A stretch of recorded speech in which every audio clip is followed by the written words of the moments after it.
The dun horse screamed a sound that tore through the late afternoon air like something dying and slammed its body against the corral rails. Wood splintered. The crowd pressed closer, men shouting encouragement, women gripping their shawls against the September heat that made everything shimmer. Above them, the Dakota Territory sky burned crimson as the sun dropped toward the western horizon. Dakota's world narrowed to the animal beneath him, heaving muscle the sharp stink of terror-sweat hooves, hammering packed earth in a rhythm that rattled his teeth. His thighs screamed with the effort of holding on.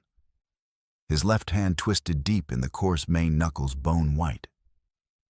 His right hand clawed air, searching for balance that kept slipping away like water through his fingers. The horse spun hard left. Dakota shifted his weight just in time, using the momentum instead of fighting it. Then the animal reversed with vicious speed, a twist designed to break bone. Dakota slid forward along the creature's neck, his face pressed close enough to feel hot breath, and murmured words in Lakota, the same words his grandmother had whispered to frightened animals when he was barely old enough to walk.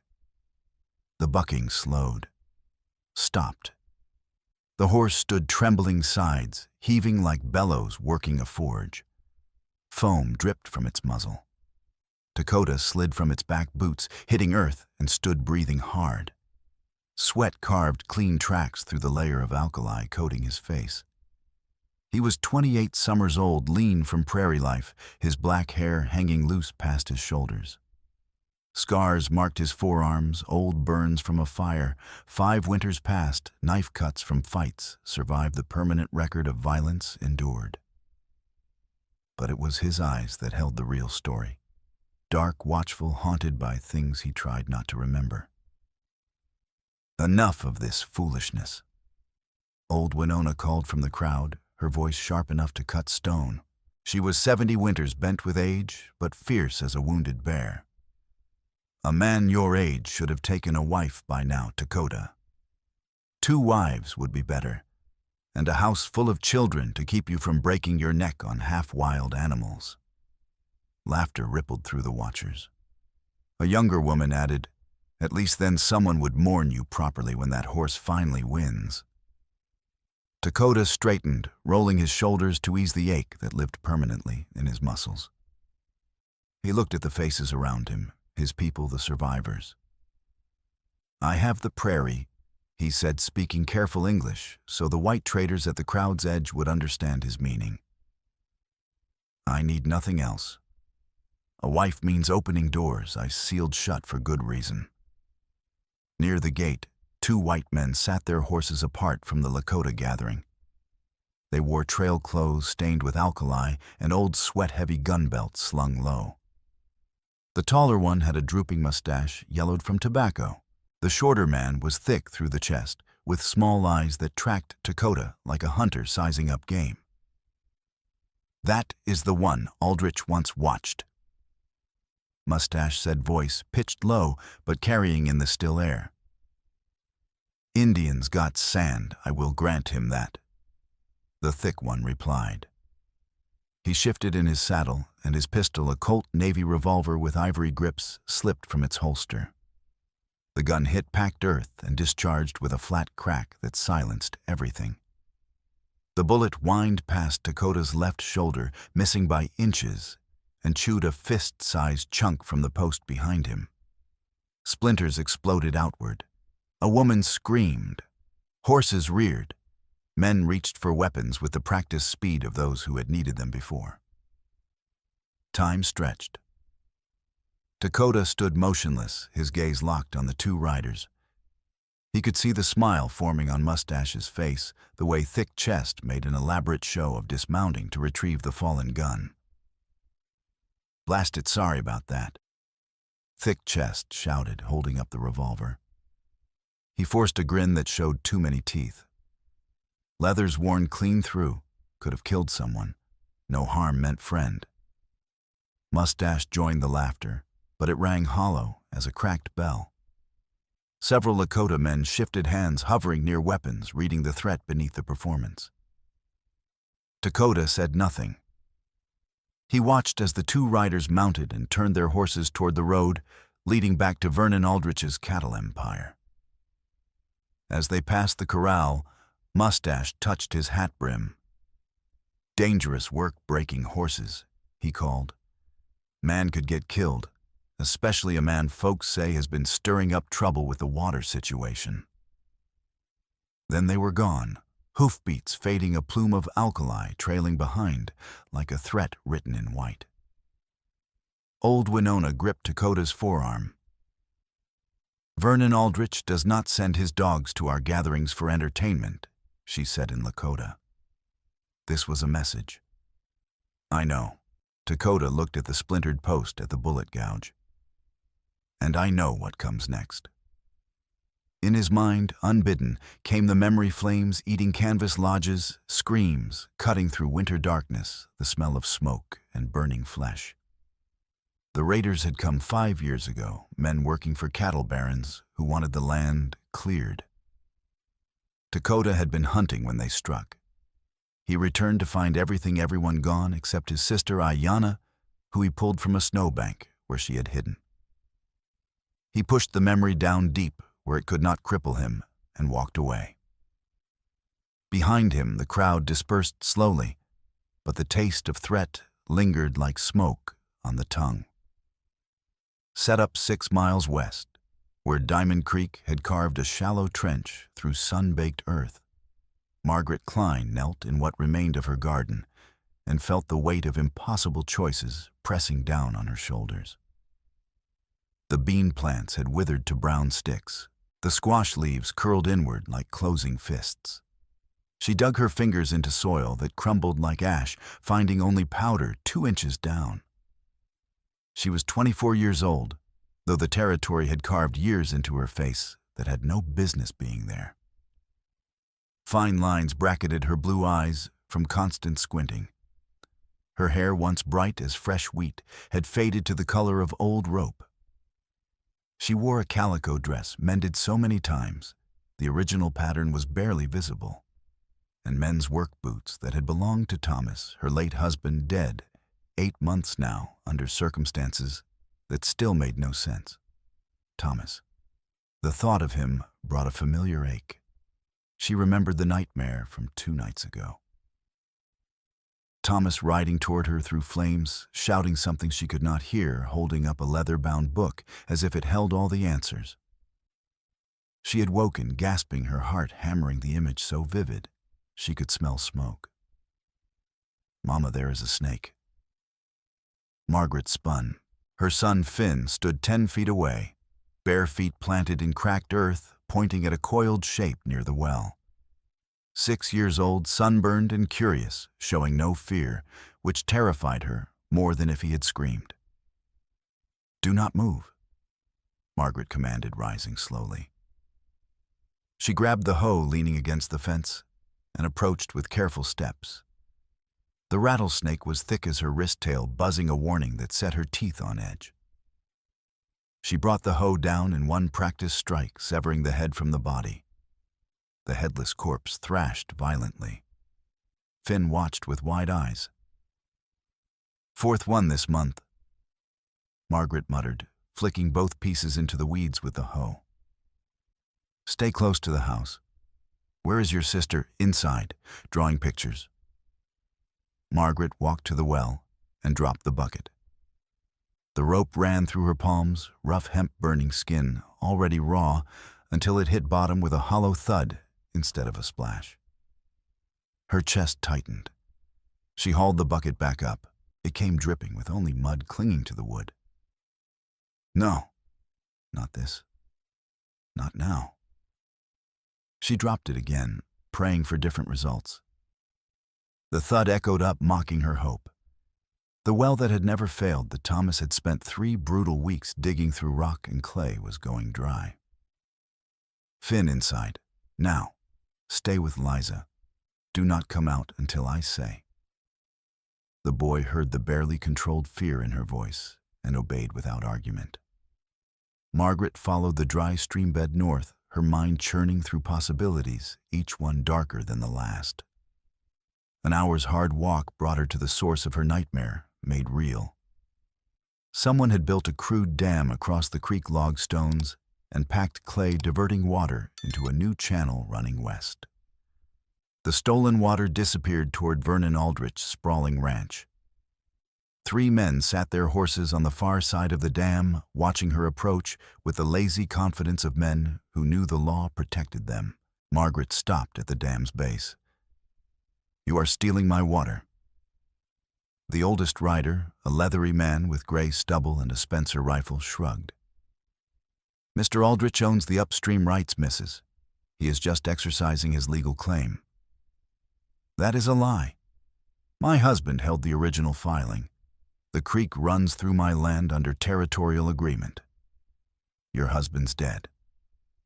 The man spat tobacco juice that splattered near her boots.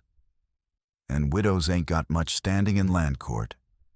Mr. Aldrich sent me to tell you he is willing to make a fair offer. Sell him the homestead at a reasonable price, water flows again." Margaret's hands balled into fists, nails biting palms. "And if I refuse, then you learn to live without water." The man's smile showed gaps between brown teeth. "Course, Mr. Aldrich mentioned another option. He is a widower. A woman with your grit, he could use a wife. Marry him, combine properties legal, your troubles end." The other riders chuckled, a sound like stones in a barrel. Margaret turned and walked away, because if she stayed, she would say something that would get her shot. The men did not follow. The dam said everything they needed to say. By the time Margaret returned to the homestead, the sun was setting and her children were hungry. She fed them the last cornmeal mush, watered down to stretch further. Finn complained it tasted like paste. Liza, 4 years old and shy as a rabbit, ate without comment, her large brown eyes watching her mother's face for clues about how frightened she should be. That night, after the children slept, Margaret sat at the kitchen table with a tallow candle and examined the only thing Thomas had left her that might hold value, a small leather journal she had found tucked beneath the floorboards near his side of the bed. She had discovered it a week after his death, marked with his handwriting, but written in a kind of shorthand she could not fully decipher. One entry, dated 3 weeks before he died, read, "Aldrich knows I kept records. If anything happens to me, the proof is in the old trunk. M must find it. The water agreement protects everyone, but only if she knows where to look." The words had made no sense then. Now, with the well dry and Aldrich's ultimatum hanging over her, they felt like a message from beyond the grave. The sound of hooves snapped her back to the present. Margaret grabbed Thomas's Henry rifle and checked the load with shaking hands.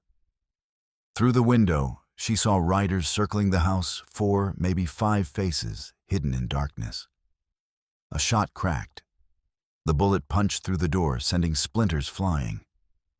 Margaret dropped flat as more shots followed, tearing through walls, shattering the window above the sink. "Root cellar," she hissed, crawling to the bed where Finn and Liza huddled. "Now." Finn grabbed his sister and half dragged her across the floor. Margaret covered them as they scrambled down the ladder into the earthen cellar. She followed, pulling the trapdoor shut as bullets continued to chew through the house above. In the darkness below, Liza whimpered.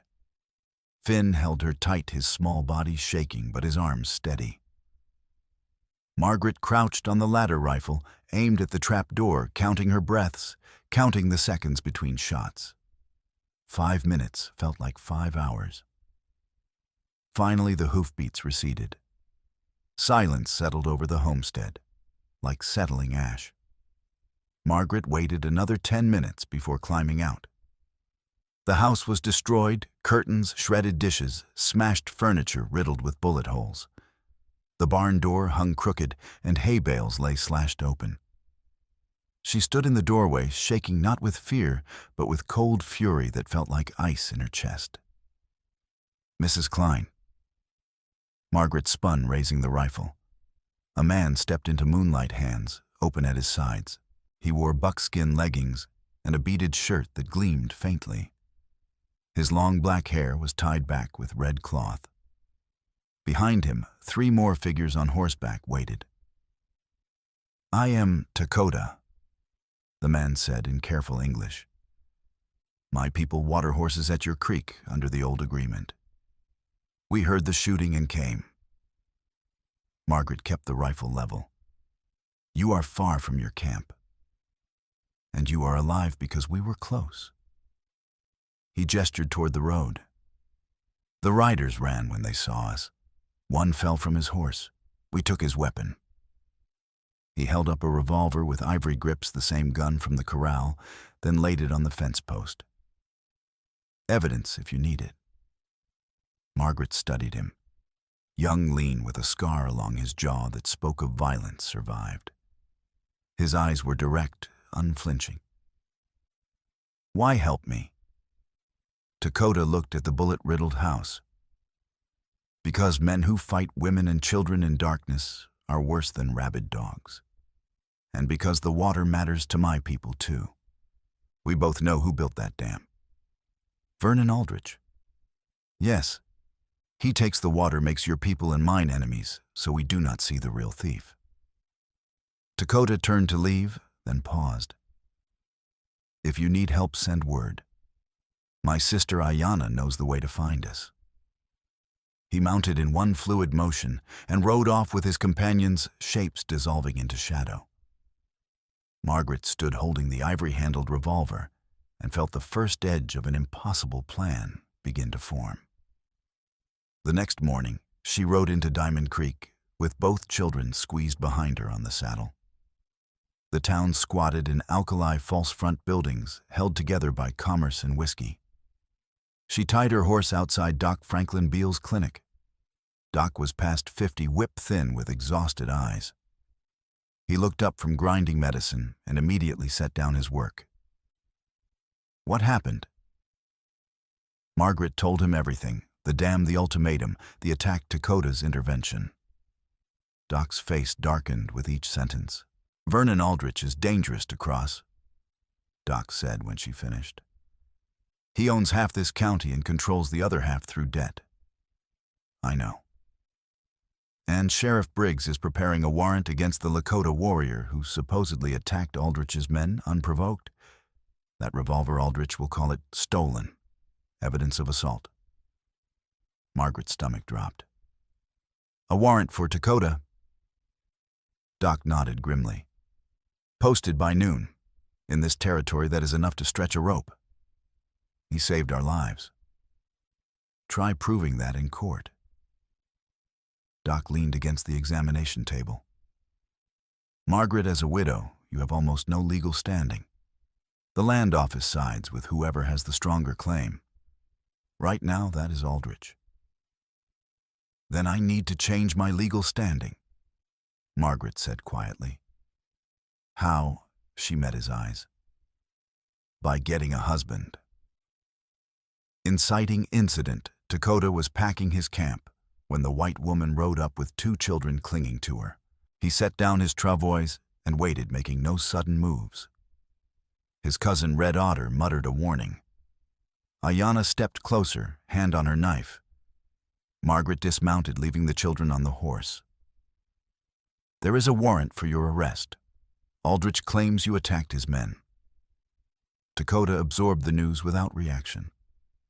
"I stopped them from killing you." "I know. The law does not." She paused, gathering herself. "Aldrich also dammed the creek. My well is dry. He says he will restore water if I sell him my land or marry him." Red Otter spat. "So you bring the white man's justice here?" "No." Margaret looked at Lakota. "I came to make an offer. Marry me." The silence stretched long enough for a hawk to cry and wheel away. Ayanna's hand tightened on her knife. Red Otter stared as if she had grown horns. "Explain," Lakota said finally. Margaret took a breath. "As a widow, I have no legal standing. A husband changes that. The property becomes ours jointly under territorial law. Aldrich cannot simply take it. And marriage complicates the warrant. You become a landowner, not just a drifter. They can hang without questions. You want me as your shield. I want a partnership built on mutual need. Margaret's gaze stayed steady. You need water access. I need protection. We both need Aldrich to lose. This is the only way I can see to make that happen. Dakota studied her. She was worn thin by work and grief, but steel showed beneath. She did not beg. She stated terms. And when Aldrich is gone, when the water flows again? Margaret hesitated. We figure that out when we are not dying. Ayanna spoke rapidly in Lakota, her tone sharp. Dakota answered, then switched to English. My sister says this is a trap. That you will use me, then call the soldiers when you no longer need me. Your sister is right to be suspicious. Margaret replied. I am asking you to risk everything on my word. All I can tell you is that my word is all I have left. I will not break it. Dakota looked at the children on the horse. The boy watched with open curiosity. The girl hid her face. They are yours? Yes, Finn and Liza. And if I refuse? Margaret's jaw tightened. Then I lose my land. Aldrich takes the water. Your people go thirsty. And I am forced into a marriage I would rather die than accept. She paused. And you spend your life running from a warrant for a crime that was not a crime. Dakota walked to the edge of camp, where land opened into prairie. Memory rose unbidden flames, screams his grandmother's voice, cutting off mid-prayer as a bullet found her. He had sworn never to tie himself to the white world again. But the dam was real. The warrant was real. This woman with 2 frightened children was real. He turned back. I want shelter, not a wife. If we do this, it is for the law and the land, nothing more. Margaret nodded slowly. You want a wife, or just shelter? Shelter, Dakota repeated. For all of us. Then we agree. Red Otter walked away cursing. Ayanna said something sharp that made Dakota flinch, but she stayed. Margaret remounted and started toward the road. Tomorrow morning, the courthouse in Diamond Creek. Bring witnesses if you trust any. Then she was gone, alkali swirling behind her.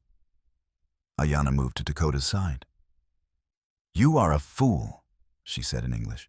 This will destroy you. Maybe, Dakota admitted, but doing nothing destroys her, and eventually us. She is not your responsibility. No, but the water is. And if Aldrich wins, he uses it to choke everyone within 50 miles. We fight now or die slowly later. Ayanna sighed. If you do this foolish thing, I will come as witness. Someone needs to watch the white woman's promises. First obstacle. The ride into Diamond Creek the next morning felt like riding toward a noose.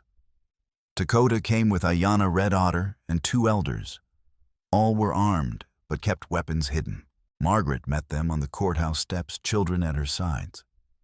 She wore the same mended dress, but had pinned up her hair and scrubbed her face clean. She looked young and scared and determined. A crowd had gathered. Word had spread like prairie fire. Men leaned against posts, watching with cold eyes. Women whispered. A boy threw a rock that clattered near Liza's feet. The little girl jumped, but did not cry. Keep moving, Margaret said quietly. She took Liza's cold hand and climbed the steps. Dakota followed, feeling every stare like a physical weight. Inside, Judge Horace Fenton sat behind a battered desk, looking deeply unhappy. He was round with gray mutton chops and a nose mapped with broken veins. Sheriff Walter Briggs stood in the corner, hand on his gun belt, sweat beading his forehead. This is highly irregular, Fenton said, shuffling papers. A union between a white woman and a Lakota man is not prohibited by territorial law, but it is... Unprecedented here. Unprecedented is not illegal, Margaret said. Fenton sighed. No, it is not. He looked at her. Do you, Margaret Ann Klein, widow of Thomas Klein, enter this union of your own free will? I do.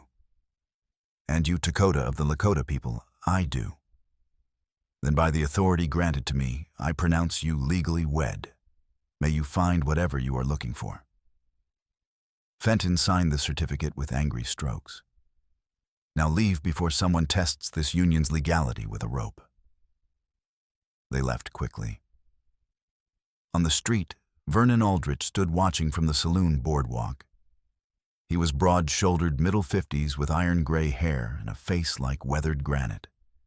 He wore good clothes, black coat, white shirt, silver tie clasp, and carried himself like a man who owned everything visible. Mrs. Dakota, he said, removing his hat with exaggerated courtesy. Congratulations on your bold choice. Stay away from my land, Margaret said without stopping. Aldrich's smile widened. Your land is surrounded by mine, and the law here has a long memory for Indians who step out of line. He looked at Dakota. Ask around about what happened to the last band that tried to claim permanent rights to Diamond Creek. Oh, wait, you cannot. They all burned. Dakota's hand moved toward his knife. Ayanna gripped his arm hard. Red Otter stepped between them and Aldrich's men. Keep walking, Margaret said quietly. He wants you to start something where he has witnesses. They kept moving. Behind them, Aldrich's laughter followed like a curse. The ride home took them through a narrow arroyo where red rock walls pressed close. They were halfway through when Margaret's horse suddenly shied, ears flat. Dakota saw the warning. A shot cracked. The bullet sparked off stone inches from Margaret's head. Her horse reared. Finn clung to the saddle. Lisa screamed. Riders appeared on the ridges, 6 of them, faces, hidden rifles glinting. Go! Dakota shouted. Margaret snapped the reins. The wagon lurched forward, wheels bouncing over stones. Shots cracked from above bullets, whining off rock, kicking up red plumes. Red Otter returned fire, his Sharp's carbine booming. One attacker jerked and fell backward. Ayanna sent arrows hissing upward. One shattered a rifle stock. The passage narrowed. Wheels scraped rock on both sides, throwing sparks. Dakota stood in the wagon bed, firing carefully. One shot knocked a hat off. Another splintered wood near an attacker's head. The wagon hit a rock and lurched violently. Margaret's weight shifted. She started sliding out of the seat, hands losing grip. Dakota dropped his rifle and grabbed her elbow with both hands, hauling her back with brutal force that would leave bruises. For one heartbeat, they were face to face, so close she could see gold flecks in his dark eyes, feel his breath on her cheek. His hand still gripped her arm. Then the moment broke. Margaret straightened, grabbed the reins, and drove clear. Behind them, the ambushers pulled back, unwilling to ride into accurate fire. They reached the homestead breathing hard. Children tumbled out, shaken but unharmed. Red Otter checked horses. Ayanna scanned for pursuit. Dakota and Margaret stood by the wagon, not quite looking at each other. Margaret's arm tingled where he had grabbed her. Thank you, she said finally. We are married now, Dakota replied carefully. What happens to you happens to me. That is the agreement. It was not tenderness. It was fact. But something in the way he said it made Margaret's chest tighten with an emotion she did not have words for. Rising action. Doc Beale came 2 days later, examining bullet holes. Aldrich is escalating. You humiliated him publicly. I married to protect my children, Margaret said. To him, it is the same. Doc looked at Dakota repairing the windmill. Now that Indian has legal standing, Aldrich cannot simply hang him without questions. That makes him more dangerous. What will he do? Manufacture a crime serious enough the law has no choice. Doc set down his cup. Be very careful. That night, Nellie Harper rode out despite danger. She was thin, serious in her 30s, teaching the few children whose families could afford schooling. I came to warn you. Aldrich was drunk in the saloon boasting. He told a gambler that once he owns the creek, and well, you will crawl to him begging. She looked at Dakota. And he said the Indian will swing by harvest time, no matter what paper says. Let him talk, Dakota said. He is not just talking. Nellie pulled out a folded paper. A bounty notice. $500 for information leading to your arrest on charges of cattle theft and assault. The description was accurate enough to be deadly. $500 was more than most men saw in 2 years. After Nellie left, Margaret confronted Dakota. Leave now. You could disappear. And leave you and your children to face this alone. He shook his head. I gave my word. Your word might kill you. Then I die keeping it. He looked at her. You think I do not know what I risked. I have been hunted before. I have lost everything before. But I will not lose by running. Margaret recognized the look in his eyes, the same she saw in her mirror every morning. Someone with nothing left to lose but self-respect. Then we fight, she said. Yes, we fight. Over the next week, Dakota transformed the homestead into something defensible. He dug trenches, set sharpened stakes, cached water in sealed barrels, taught Finn to reload quickly, and showed Liza hiding spots. One evening, Margaret brought him water. He drank, handed back the cup. Their fingers brushed calloused skin against work-roughened palm. The touch lasted a heartbeat longer than necessary. Your son asks many questions, Dakota observed. He has not had a man to teach him since Thomas died. He is brave for someone so young. Margaret smiled faintly. He thinks you are the bravest man alive. After you grabbed him well, he draws pictures of you on every scrap of paper. Something in Dakota's face softened slightly. That night, Aldrich's men came again. This time they cut fences and drove Margaret's cattle 15 head, everything she owned north, toward Aldrich's range. That is theft, Margaret said, voice shaking with fury. Yes. And when we report it, Aldrich claims they wandered. He wants us to ride onto his land so he can call it trespassing. Dakota looked at the cut wires. We are being pushed into a trap. The trap tightened daily. A freighter refused to sell Margaret supplies. The blacksmith turned Dakota away. Even the general store found reasons to deny credit. They are afraid, Doc explained. Aldrich let it be known that anyone helping you is his enemy. His interests keep this town alive, Margaret told Dakota that evening. Then we need allies who are not afraid. I will ask my people to help, Dakota said. But it means asking them to risk themselves for a white woman's land. I am not asking. I already decided. If we lose, Aldrich uses water to control everyone, white and Lakota. My elders need to understand. He returned next day with Ayanna and 3 elders.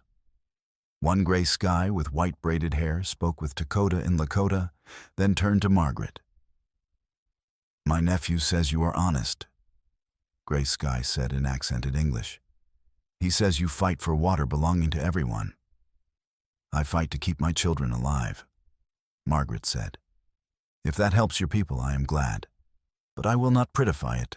This is desperation. Gray Sky's face creased into something like respect. Honesty is rare. We will watch the dam. If Aldrich's men strengthen it or cut more water, we will know. But we cannot fight his riders openly. The soldiers would come. Any help is more than I had yesterday, Margaret said. After the men left, Ayanna stayed. She waited until Dakota was in the barn, then approached Margaret. You asked my brother to risk everything, Ayanna said bluntly. Do you understand what that means? Yes. Do you? Ayanna's eyes were hard. He lost his first family to men like Aldrich. White men who burned our winter camp because we would not leave land they wanted. I pulled him from the ashes. I watched him become someone who trusts no one. She stepped closer. If you betray him, use him, then cast him aside, I will make you regret it. Margaret met her gaze. I have 2 children depending on me. I do not make promises I cannot keep because broken promises mean dead children. I promised Lakota partnership. That is what he will have. Ayanna studied her, then gave a curt nod. Good.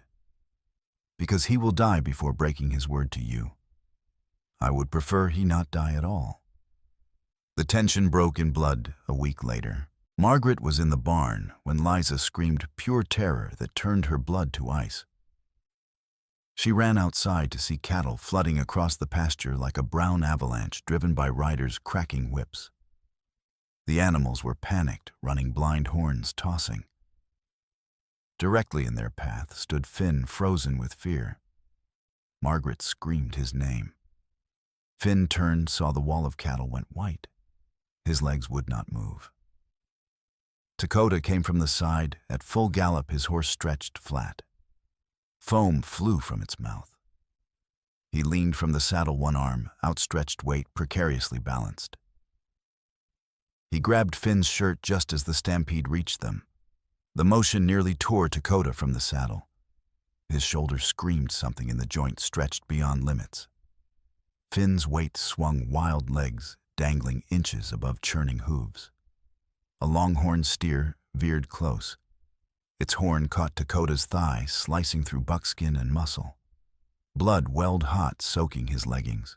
Pain exploded white-hot through his leg. He hauled Finn across the saddle in front of him with strength born of desperation and spurred clear. The cattle thundered past, destroying fences, trampling the garden, leaving the pasture churned to mud. Aldrich's riders circled on the far side, laughing, then rode off. Lakota dismounted and nearly collapsed as his wounded leg buckled. Finn clung to him, sobbing. Margaret ran to them, Liza on her hip, and caught Lakota before he fell. You are bleeding, she said, voice tight. I will live. Lakota looked at Finn. Are you hurt? The boy shook his head, unable to speak through tears. Good. You are alive. That matters. Lakota gripped the boy's shoulder, leaving bloody prints on his shirt. You froze. That happens to everyone first time. Next time you will move. I am sorry. Finn choked out. You have nothing to apologize for. Aldrich's men are at fault. Lakota swayed, face gray. Margaret got her shoulder under his arm and helped him toward the house, his weight heavy against her side, his blood soaking into her dress. Doc came that night and stitched Lakota's thigh by lamplight. The wound was deep and the horn having carved through muscle nearly to bone. Doc worked silently while Margaret held the lamp and Ayanna gripped her brother's hand. Lakota's jaw clenched, but he made no sound. This is escalating, Doc said, tying off the final stitch. Aldrich is actively provoking a response that will justify destroying you completely. Then we give him no response, Margaret said. You might not have a choice much longer. After Doc left, Margaret sat with Lakota in the kitchen, his wounded leg propped on a chair. He had refused whiskey for pain, saying he needed his mind clear. You saved my son's life today, Margaret said quietly. He is a child in an adult's war. Any decent man would have done the same. No, most would have calculated risk and stayed clear. She looked at his bandaged leg, blood already soaking through. You could have been killed. Lakota met her eyes. So could he. And he had no choice being there. I did. The weight of those words shifted something between them. This was no longer just shelter and legal protection.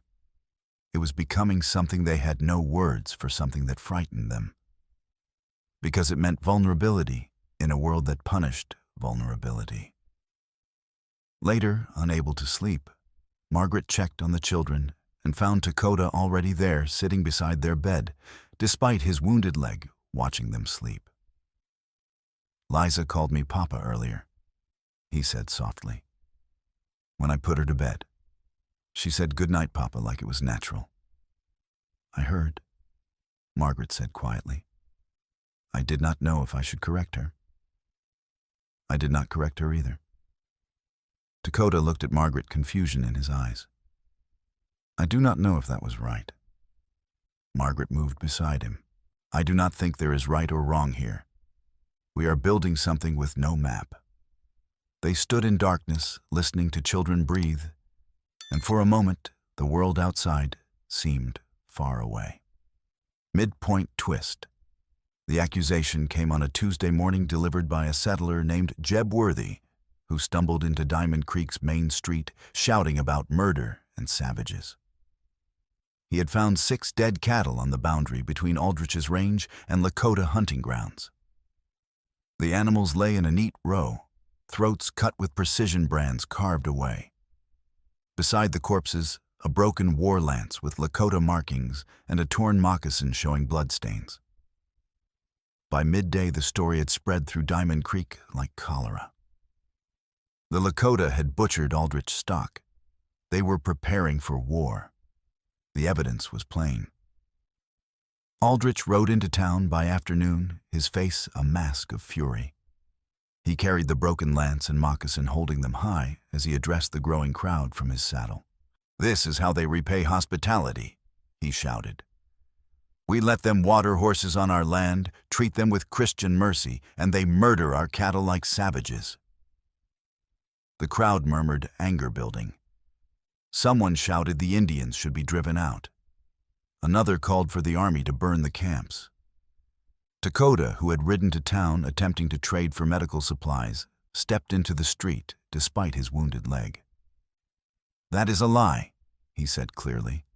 "My people did not touch your cattle." "Then explain this."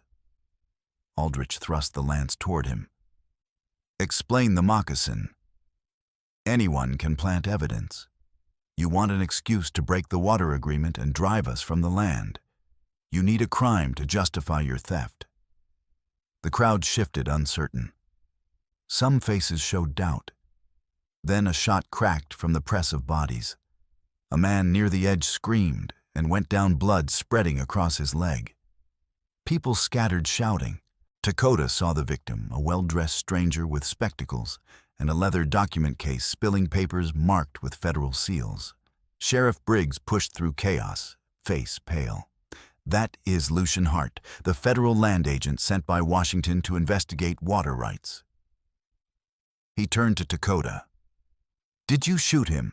"No." Lakota had not even drawn his weapon. But the crowd saw a federal agent bleeding and a Lakota warrior standing over him.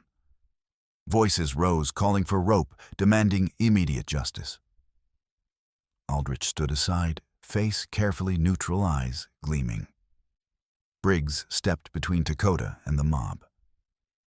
"Nobody hangs without trial," he said, voice shaking. "I am taking him into custody for his own protection." Lakota could have fought, could have run, but either choice condemned Margaret and her children. So he unbuckled his rifle, handed it to Briggs, and allowed himself to be walked to jail while the crowd followed, baying for blood. Margaret heard the news from Nellie and rode to the homestead in a panic. She tore through Thomas's old trunk papers, letters, bills, searching desperately. Then, wrapped in oilcloth at the bottom, her fingers found a folded map and leather-bound ledger. She spread the map on the table. It showed Diamond Creek with property boundaries marked in Thomas's handwriting. Shared water rights agreement with Lakota band and adjacent homesteaders witnessed and enforced by Vernon Aldrich, March 14, 1869. The ledger held business transactions in Thomas's careful hand. She found entries from 10 years earlier signed by both Thomas Klein and Vernon Aldrich. The language was formal. All parties with legal claims along Diamond Creek were entitled to water access. No dam or diversion without written consent of all stakeholders. But the next pages held something darker. Scrawled notes Thomas's writing, but hurried frantic, described a raid on a Lakota winter camp. December 1873, 5 years ago. Aldrich had organized it, needing the tribe taught respect. Thomas had ridden with the raiders. The notes made that horrifyingly clear. But they showed his growing horror. Women and children burned alive, elders shot, fleeing systematic destruction of everything the band owned. The final entry dated a week after, "I cannot live with this sin," leaving Aldrich's employ, claiming homestead land by Diamond Creek under my legal right. If he comes for me. The entry ended abruptly, ink smeared as if written in haste. Margaret's hands shook. Then she found another entry, this one dated 8 months ago, 3 weeks before Thomas's death. "Aldrich knows I kept records. He came yesterday," demanded the ledger. I refused. "He said accidents happen to men who cannot keep their mouths shut. I am afraid. If anything happens, M must find the proof. It is the only thing that can stop him." Ice flooded Margaret's veins. Thomas had not died in a riding accident. Aldrich had killed him. Her late husband, the man she loved, father of her children, had been murdered to silence him. And now Aldrich was trying to eliminate everyone else who might know the truth. A sound at the door made her spin. Ayanna stood there breathing hard. "They have Dakota," Ayanna said urgently. "The mob is building a gallows. They say they will use it tonight, trial or no trial." "I found proof," Margaret said, holding up the ledger with shaking hands. "Aldrich orchestrated the raid that killed your people. He signed a water agreement he is now trying to destroy. And," her voice broke slightly, "he killed my husband to keep him silent." Ayanna's eyes widened. "This can save Dakota. If we get it to the federal agent and keep them both alive long enough to testify." Margaret grabbed her coat. "Where is Hart now?" "Doc's clinic under guard." "Then we go. Now." They rode hard through falling darkness. But when they reached the clinic, hope turned to ash. The door hung crooked. Glass lay scattered. Inside the clinic was wrecked cabinets, overturned medicines, spilled papers scattered. Doc sat against the wall cloth, pressed to his split lip. His left eye was swelling shut, blood dripping from his nose. "They came an hour ago," Doc rasped. "Aldrich's riders. 6 of them masked. Took Hart right from the bed, barely conscious. Said witnesses belonged to the cattleman now." He gestured weakly. "And they took a Lakota girl, your cousin Winona Ayanna. She was outside keeping watch." Margaret felt the world tilt. "Where?" "North, toward the dam. North, toward Aldrich's stronghold where he could control everything." Ayanna stood rigid with fury. "We go get them." "How?" Margaret demanded. "Dakota is in jail. We are 2 women. Aldrich has a dozen riders." Margaret looked at the ledger. "We get Dakota out. Then we ride for the dam, with proof that will hang Aldrich if we can get it in front of the right people. Second obstacle." They rode first to the jail. Margaret showed Briggs the ledger explaining the water rights and the notes about the raid and about Thomas's murder. Briggs read slowly, face going from pale to gray. "If this is real, if Aldrich murdered Thomas Klein and organized that massacre, the governor of the territory will have to act. But only if we get Hart to verify and sign a statement. And only if Aldrich does not destroy the evidence first." "Then give me back my husband," Margaret said flatly. Briggs stared at her. Then he pulled out keys with shaking hands. "I am finished with Vernon Aldrich. This is me paying one debt to my conscience. He opened the cell. Dakota emerged. You believe us now. I believe I have been a coward, Briggs said quietly. Maybe this makes me slightly less damned. He handed Dakota a rifle. This does not make us square. Nothing can. But maybe it helps. They rode north, Margaret, Dakota, Ayanna, Briggs, Doc, refusing to stay behind, and 3 Lakota warriors who had been watching the jail. Not an army, but enough to chase truth into light. Following tracks, they pushed toward the canyon. On the trail, they found a dropped glove Ayanna identified as Winona's and a blood smear on rock. The path narrowed as it climbed. Steep walls rose on both sides. Aldrich's men held the high ground. Halfway up, riders appeared on ridges and opened fire. Bullets sparked off stone. Briggs took a grazing hit to the shoulder that spun him in the saddle. He cursed, gripping the wound blood welling between fingers. Doc fired back with a shotgun, the blast scattering attackers. They pulled back around a bend, horses dancing. They are pinning us down, Ayanna said. Dakota studied the canyon walls. There is another path, a goat trail my people used before white men came. It climbs the side canyon and comes out above the dam. Dangerous one misstep, and you fall 200 feet, but it bypasses the ambush. Can you find it in the dark? Margaret asked. The sun was setting.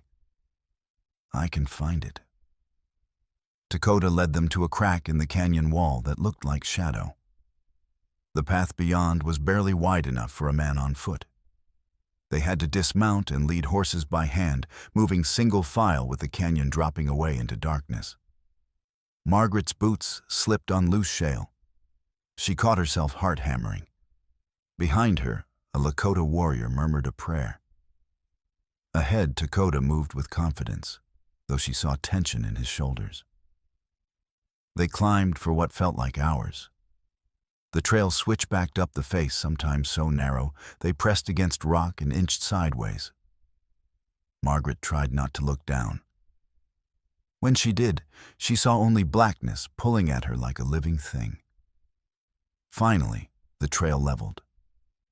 They were above the main canyon, looking down at the dam from a position Aldrich would never expect. Below the dam came into view timber and stone wedged across the creek's throat. Water pressed against it, making everything groan. Torches burned along the top. And there stood Vernon Aldrich. Beside him, Lucian Hart lashed upright to a post, barely conscious, wounded leg, bandaged but bleeding. Winona knelt nearby, hands, bound bruise darkening her face. 2 guards stood watch. Aldrich was gesturing toward wooden crates stacked near the center. Dynamite, Dakota said quietly. He will blow his own damn flood. The Lakota camps blame it on sabotage. Everyone who knows the truth dies. Then we stop him, Margaret said. Now. They descended fast, half sliding down loose slope. By the time they reached the dam's base, Aldrich had spotted them and was shouting orders. The final battle had begun. Climax, Margaret's group hit the dam base at full gallop. Briggs and Doc took position behind boulders, rifles barking. The Lakota warriors spread out, using every bit of cover arrows and shots, forcing Aldrich's men to keep down. But the dam was the real battlefield. Dakota dismounted while moving and scrambled up water-soaked logs. Margaret followed, boots, slipping hands grabbing for purchase. The structure groaned water pressure, making everything shift. Rain started cold driving, rain turning everything slick. Aldrich stood near the dynamite crates, pistol in one hand, matches in the other.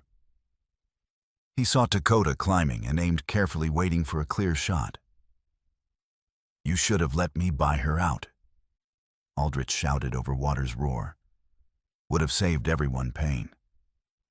You wanted to erase your crimes, Dakota shouted back, still climbing. You burned my people to steal land. You killed Thomas Klein when he tried to make it right. But we have proof. The ledger, the signed agreement. You have already lost. Nobody will believe a savage and a desperate widow. Aldrich's voice cracked with rage, veins standing out on his neck. You are nothing. When this dam breaks and floods those camps, I will own this valley. Margaret hauled herself onto the dam's top, soaked through, and pulled the oilcloth-wrapped ledger from her coat. She held it high. I have your handwriting. Thomas kept records. Every signature, every date, the raid, the water agreement, the truth about how you murdered him. Aldrich's eyes went wide, genuine shock, as if he never considered Thomas might have kept evidence. Then fury twisted his face. Give me that. He lunged, grabbing Margaret's arm, dragging her toward the edge where water churned white and deadly. The pistol dug into her ribs. Drop the rifle, Indian, or the widow goes over now. Dakota froze, rifle raised, but shot blocked. Let her go. Take me instead. I am who you want dead. The offer jolted Aldrich. His grip loosened, Margaret slammed the heavy ledger into his wrist. Bone cracked. The pistol flew spinning through air, skidding toward the dynamite crates. Aldrich roared. Seeing control evaporating, he shoved Margaret toward the spillway. Dakota caught her before she fell, pulling her back. Aldrich, seeing everything slipping away, snarled and reached into his coat. He pulled out a tin of lucifer matches, struck one on a post, and deliberately touched flame to the fuse. The fuse caught instantly, orange spark hissing toward explosives, eating hemp at terrifying speed despite rain. You want proof? Aldrich screamed. There will not be any when this canyon floods. He turned to run, clutching a strong box of gold escape insurance. The box was heavy, slowing him, but greed would not let him release it. Ayanna kicked the guard behind her, his rifle shot going wild. She rolled, slamming the second guard off the dam into churning water. His scream cut off abruptly. The fuse burned. 20 feet, 15, 10. Dakota sprinted toward it, grabbed the burning end. It scorched his fingers, treated with chemicals that made it burn despite rain. He pulled hard, the dynamite blew. Not all of it. Rain and Dakota's yanking had separated the fuse from most charges. But 2 bundles detonated with force that turned the world white and loud and violent.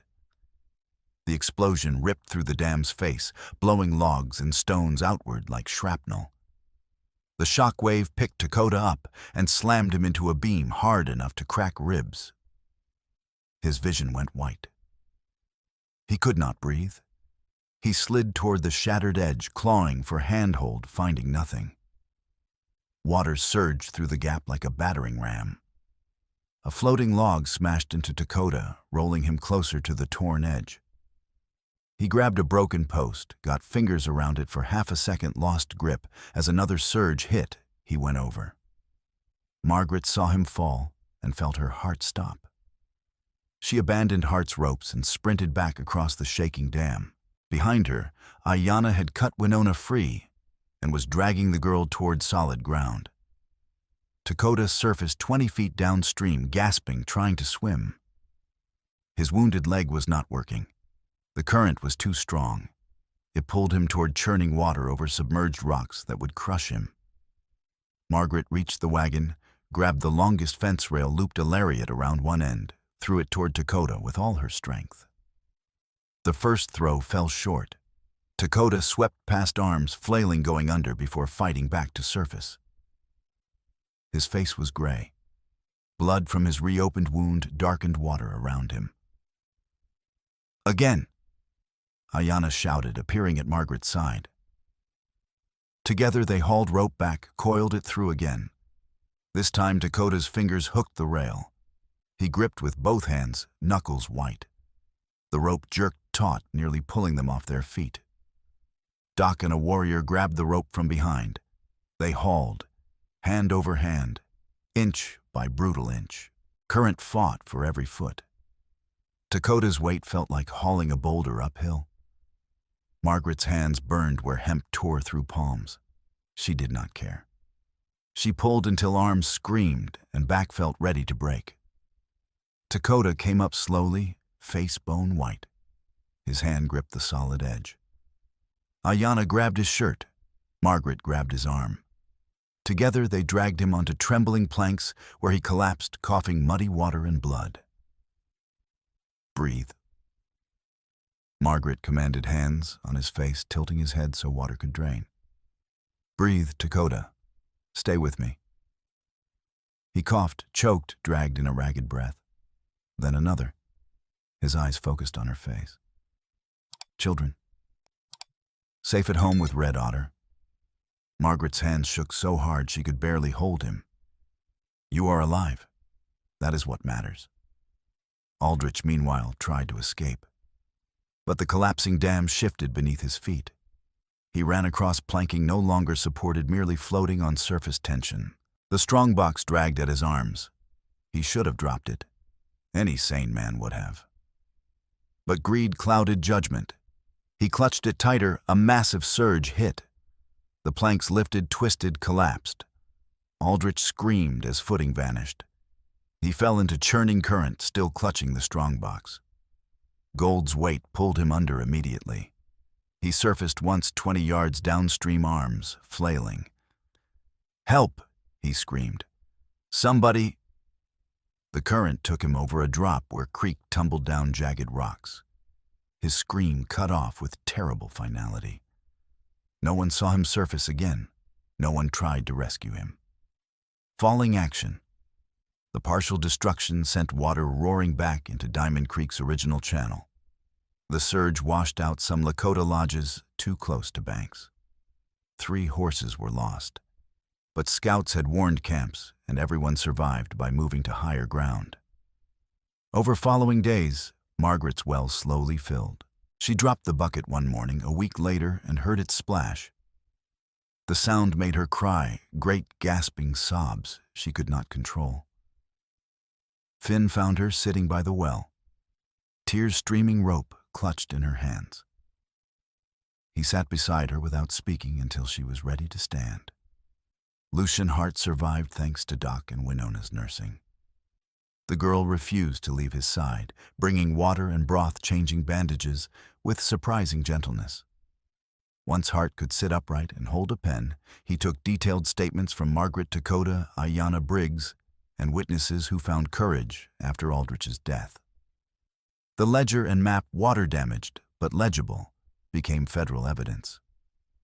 Hart wrote a 40-page report, so detailed and damning it could not be ignored.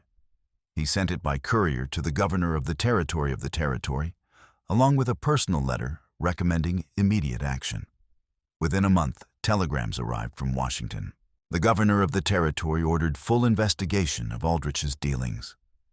His holdings acquired through intimidation, fraud, and violence were seized. His men scattered. Water rights along Diamond Creek were officially confirmed with Margaret Klein Dakota's name, and Dakota's name listed as joint holders, the first such document in Dakota Territory, granting equal ownership to white settler and Lakota individual. In Diamond Creek, opinions shifted slowly. Some settlers still muttered about that Indian and refused to meet Margaret's eyes. A few families pulled children from Nellie's school when she welcomed Lakota students. But others began to see differently. They had watched Dakota risk his life to save a white child, heard about his role stopping Aldrich and rescuing a federal agent, seen Margaret and Dakota stand together when anyone sensible would have run. One afternoon, Vernon Blackjack Aldrich's former foreman, one of the riders who raided Margaret's homestead, rode up leading cattle. These belonged to Aldrich, Blackjack said, looking uncomfortable. Reckon they belong to the government now, but nobody's claiming them. Figured you could use stock more than they can. He paused, twisting his hat. I am sorry for my part. Aldrich had a hold on me, debt, fear of being blacklisted. Not an excuse, just truth. Now he is gone, I am trying to do better. Margaret studied him. Apologies are easy. Actions are harder. You want to make this right, help rebuild fences your people tore down. Blackjack nodded. Fair. I will be back tomorrow with tools and lumber. He kept his word. Over weeks, he and other former Aldrich riders worked alongside Lakota neighbors and poor settlers repairing damage. Not friendship, not yet. But a start towards something better. Nellie expanded her schoolhouse, adding a second room. Lakota children sat beside settler kids. First week saw fights and name-calling. By month's end, Finn was teaching a Lakota boy named Swift Otter to read English, and Swift Otter was teaching Finn to track deer. Liza made friends with Winona's younger sister, and the two played with corn husk dolls under cottonwoods. Doc found himself busier than ever, treating both communities.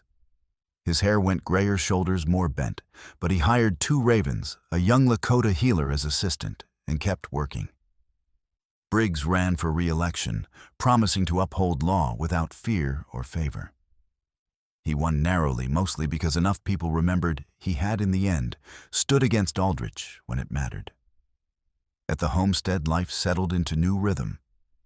Dakota's leg healed slowly, leaving a permanent scar and slight limp that bothered him on cold mornings.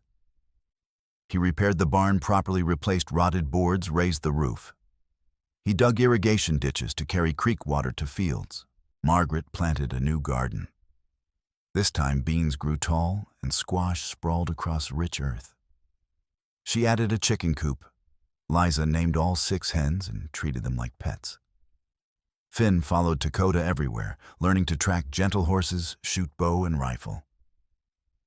The boy grew taller, laughter ringing across prairie. Liza, still shy, but growing braver, began speaking more freely. She told elaborate stories about chickens and drew pictures of horses that actually looked like horses. When she scraped her knee or had nightmares, she ran to Dakota as readily as Margaret, calling him Papa without hesitation. One evening, in late autumn, with first frost silvering grass and sky painted orange and purple, Margaret stood by the fence, watching Dakota show Finn how to stack firewood properly. The lesson was practical, unglamorous, absolutely necessary. Ayanna appeared at her side. The 2 women had developed careful friendship built on respect and shared survival. He is good with your children, Ayanna observed. They are his children now too, Margaret replied. Whether we planned it or not. Ayanna was silent, watching her brother. When our camp burned, I thought he would never trust anyone again. Never let anyone close. He built walls so high, I thought they could never come down. What changed? Ayanna smiled faintly. You? And those 2 loud, curious, terrifying children who treat him like he is the most important person in the world? She paused. He is happy. I have not seen him happy in 5 years. I did not think I would ever see it again. Margaret felt warmth spread through her chest, not the desperate heat of crisis, but something gentler and more enduring. That night, after children slept, Margaret and Dakota sat on the porch watching stars wheel overhead. In the distance, campfires glowed where the Lakota band had set lodges along Restored Creek. Farther off, Diamond Creek's lights flickered. 2 worlds learning slowly and painfully to exist beside each other. Do you think it will last? Margaret asked. This peace? No, Dakota said honestly. There will be more men like Aldrich, more fights over land and water. The government will keep pushing us onto smaller reservations. White settlers will keep coming. Conflicts are not over. Margaret leaned her head against his shoulder, a gesture that had become natural. Dakota's arm settled around her. But we made a crack in the wall, he continued. We showed it is possible for a white woman and Lakota man to stand together and win against someone who thought himself untouchable. Others can widen that crack. I hope you are right. They sat in comfortable silence, listening to the windmill turn and prairie grass whisper. Inside, Liza murmured in sleep. Finn's bed creaked as he rolled over. "Margaret," Dakota said finally, voice careful. "I want to ask something." She lifted her head. "What?" "When we married, I said I wanted shelter. Just shelter, nothing more. I told myself that was enough, that I did not need or want anything deeper." He paused, choosing words carefully. "I was wrong, or lying to myself." Margaret's heart beat faster. "What are you saying?" "I am saying that somewhere between the ambush and the dam, and watching you fight like a warrior for your children, somewhere in all that this stopped being shelter." He turned to face her fully. In starlight, she could see vulnerability and fear and hope. "This became home, and you became more than a partner in legal arrangement." Tears pricked Margaret's eyes. "You became more than shelter to me, too. I just did not know how to say it. I was afraid you would feel trapped." "I am afraid," Dakota admitted. "Afraid of losing this. Losing you, the children, this fragile thing we built. Because I know how quickly everything can burn." He took her hand, calloused fingers lacing through hers. "But I am more afraid of never trying, of walking away from something real because I was too much of a coward to risk my heart." Margaret kissed him.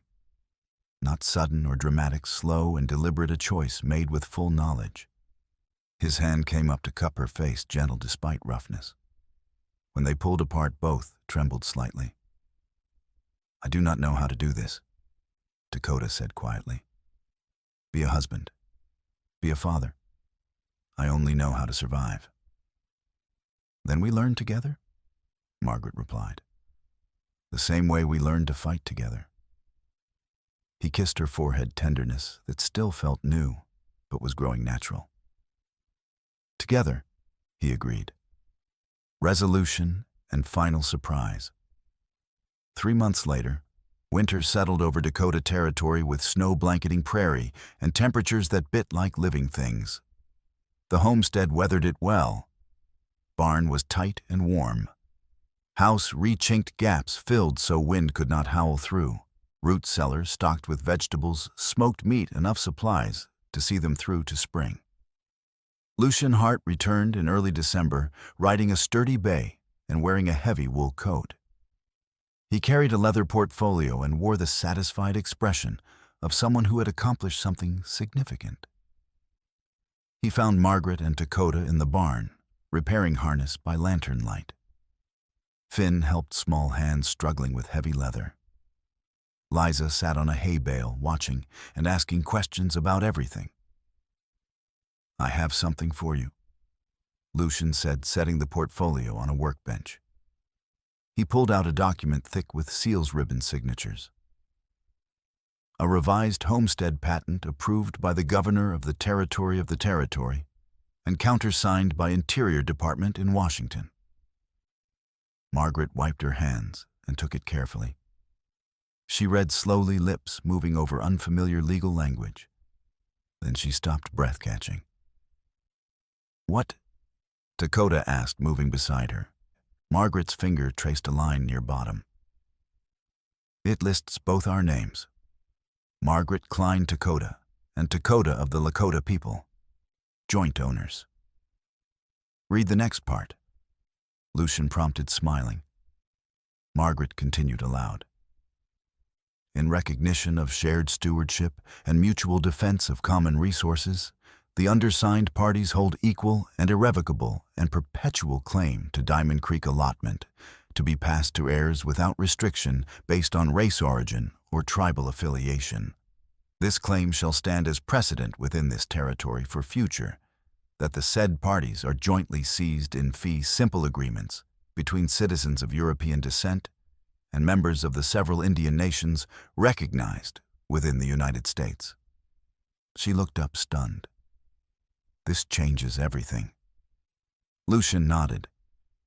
First such document in Dakota Territory, possibly any Western territory. If it holds in court, which I believe it will given evidence and circumstances, it fundamentally changes how law treats land ownership in mixed marriages. You are legal partners in fullest sense with rights that cannot easily be challenged. Dakota stared at the document. His name in formal script sat beside Margaret's. The law that once hunted him now protected him. How? He asked quietly. I wrote a very detailed report, Lucian said with a slight smile. And I had help from territorial representatives horrified by what Aldrich did. The governor of the territory saw opportunity to make history and improve relations with indigenous peoples, at least symbolically. So he pushed it through. His smile faded. It will not solve everything. There will be legal challenges. People who hate this precedent within this territory and work to overturn it. But for now it stands. And it is yours. After Lucian left Margaret, and Dakota stood in the barn, holding the document like it might dissolve. This changes things, Dakota said. Yes. Margaret looked at him, this man, who started as desperate stranger and had become center of her world in ways she still did not fully understand. We are not just surviving anymore. We are building something that will last. Dakota folded the document with careful reverence and placed it in the wooden box where Thomas's papers had lived. The past cleared away, making room for a future they were creating together. Do you still want shelter? Margaret asked softly, echoing the question that started everything. Or something more? Dakota looked at the house, visible through barn door lamplight, glowing in windows, smoke rising from chimney children's shadows, moving inside. I stopped wanting just shelter long ago, he said. I was afraid to admit it. Afraid if I let myself want more, I would lose everything again. And now I want everything, Dakota admitted. The children, the land, you, this life we fought so hard to build. I want to wake up every morning knowing I am not alone. Margaret stepped into his arms, and he held her close chin resting on top of her head. Then you will have it, she said. All of it, for as long as we both live. Spring came early. By March, snow melted and Diamond Creek ran high with snowmelt. Margaret planted expanded garden. Dakota built proper chicken coop. Finn turned 7 tall enough to reach the top pantry shelf. Liza turned 5 and announced she wanted to learn to read. The homestead thrived. Word of their joint patent spread through territory. Several other mixed families, white settlers married to Lakota or Arapaho or Cheyenne, began filing similar claims using Margaret and Dakota's precedent within this territory as legal justification. Not all succeeded. Some faced violent opposition. But the crack had widened. More light was coming through. One evening in late April, as prairie bloomed with wildflowers and air smelled of sage and possibility, Dakota received visitors. Gray sky and 2 elders rode to the homestead and asked to speak with him. They sat on the porch, passing a pipe, speaking Lakota for nearly an hour. When they left, Dakota looked troubled. Margaret, who had been in the garden with children, sat beside him. What did they want? They offered me a place on the Council of Elders. Dakota said slowly, It is an honor. They want me to return to the band, take leadership role, help guide our people through difficult years coming. Margaret's chest tightened. That is important. Yes. Everything I thought I wanted when younger. Respect, position, voice in decisions shaping our future. He paused. But it would mean leaving here, leaving you and the children. Spending most of my time with the band, traveling to councils, living the life I had before. Margaret forced herself to speak calmly.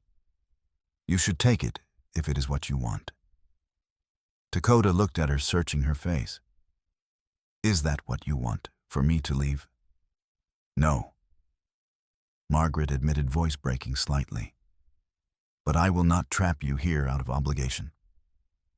My people are here, Dakota said quietly. He took her hand.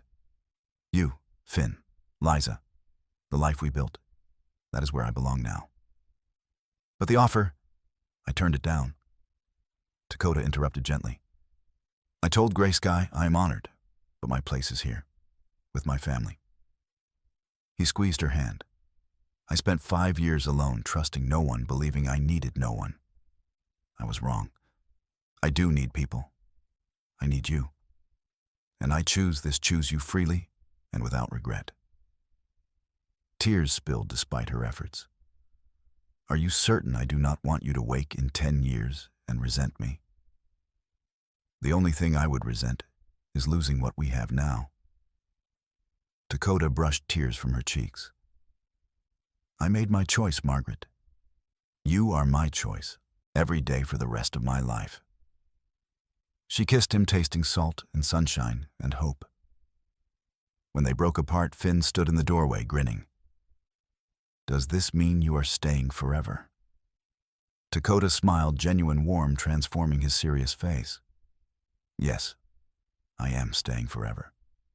Good, Finn said with 7-year-old certainty. We need you.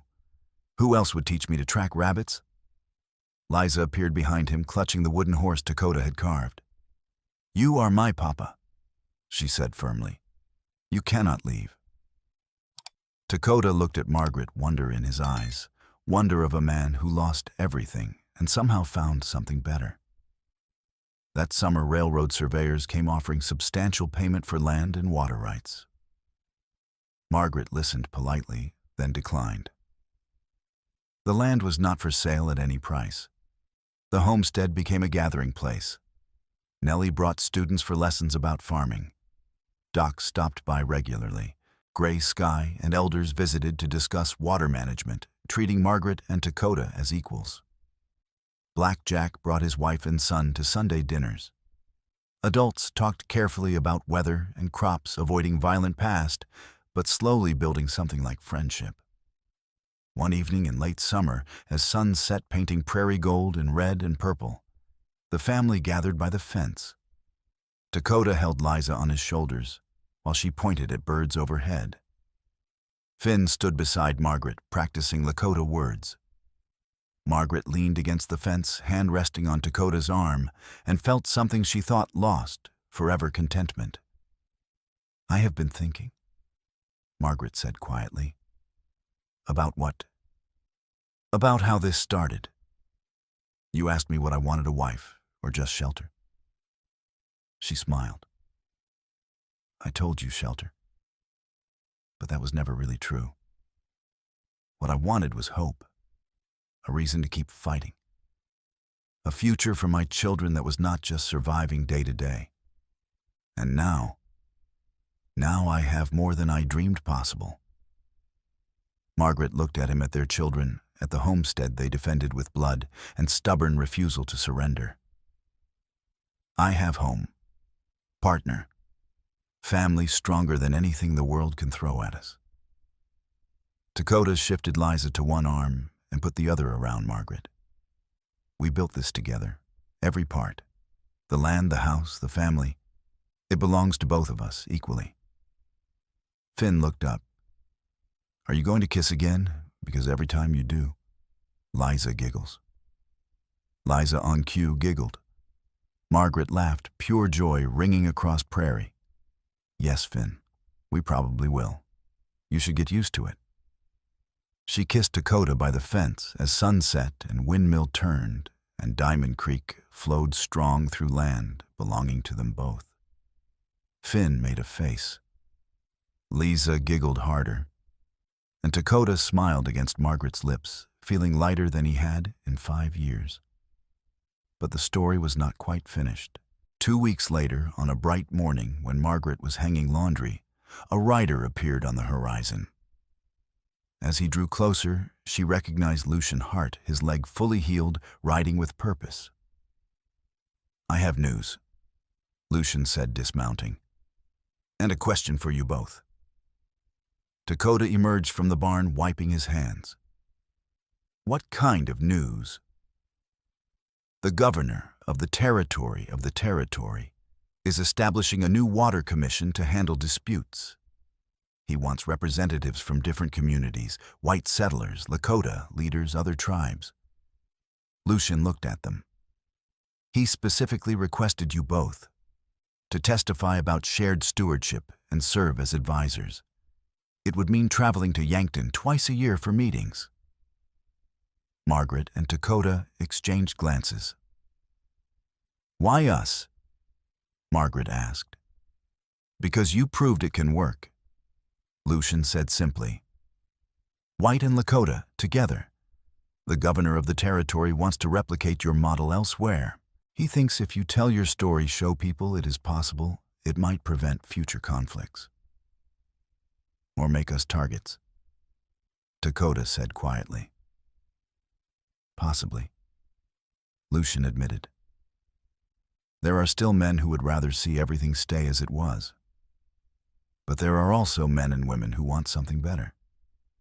You showed them a path forward. Margaret looked at Dakota. What do you think? I think we did not fight this hard just to hide what we learned. He turned to Lucian. We will do it. On one condition, our children's safety is guaranteed. We will not leave them vulnerable.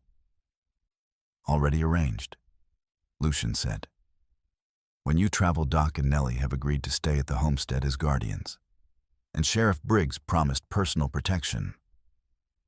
After Lucian left, Margaret and Dakota stood together, watching their children play.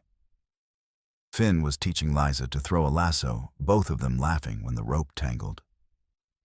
Are we doing the right thing? Margaret asked. I do not know, Dakota said honestly. But I know we cannot build a better future by staying silent. If our story can help even one other family avoid what we went through, it is worth the risk. Margaret took his hand. Then we do it together. Always together. Years later, 4 of them on a bright October morning, Margaret stood by the fence watching a different scene. Finn, now 11, and nearly her height, taught Swift Otter and 2 other Lakota boys to repair saddles hands, moving with confidence Dakota had taught him. Liza, 9, and no longer shy, raced her pony against Winona, both girls shrieking with laughter. The homestead had grown. A second barn. House expanded with additional room. Fences stretched farther, enclosing fields producing wheat corn hay. Cattle herd quadrupled. But the most important changes were not physical. Diamond Creek now flowed through land shared by 3 families, Margaret and Dakota's homestead, Gray Sky's extended band, and a young settler couple named the Harrises, who had married despite one being white and one being Arapaho. Water agreement held. Disputes were settled through council, not violence. In town, Nellie's school taught 40 students mixed heritage and backgrounds. Doc had trained 2 ravens so well, the young healer handled half the medical calls alone. Briggs had been re-elected twice, slowly earning back respect lost during Aldrich years. It was not paradise. There were still men who muttered about half-breeds and Indian lovers. Government was pressuring more Lakota bands onto distant reservations. Conflicts erupted over land and resources. But in this corner of Dakota territory, a small group had proven another way was possible. Margaret felt arms circle her waist from behind. She leaned back against Dakota's chest. What are you thinking? He asked. About how far we have come. How close we came to losing everything. But we did not lose it, Dakota reminded her.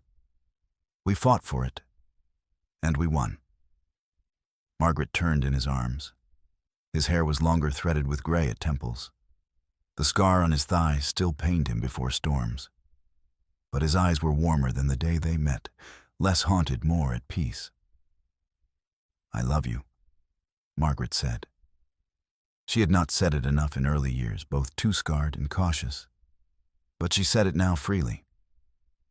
I love you, Dakota. I love the life we built. I love the man you have become, the father, the partner, the friend. Dakota cupped her face, calloused palms gentle. I love you, Margaret. I loved you when I was too afraid to admit it. I love you now. And I will love you until the day I die. He kissed her deep and slow, speaking of years of trust and shared struggle, and nights holding each other against darkness. When they broke apart, both children were watching from across the yard. They are kissing again, Liza announced to the world. We know, Finn called back, grinning. They do that all the time now. Dakota laughed, a sound that still surprised Margaret with its warmth and frequency. Come on, Margaret said, taking his hand.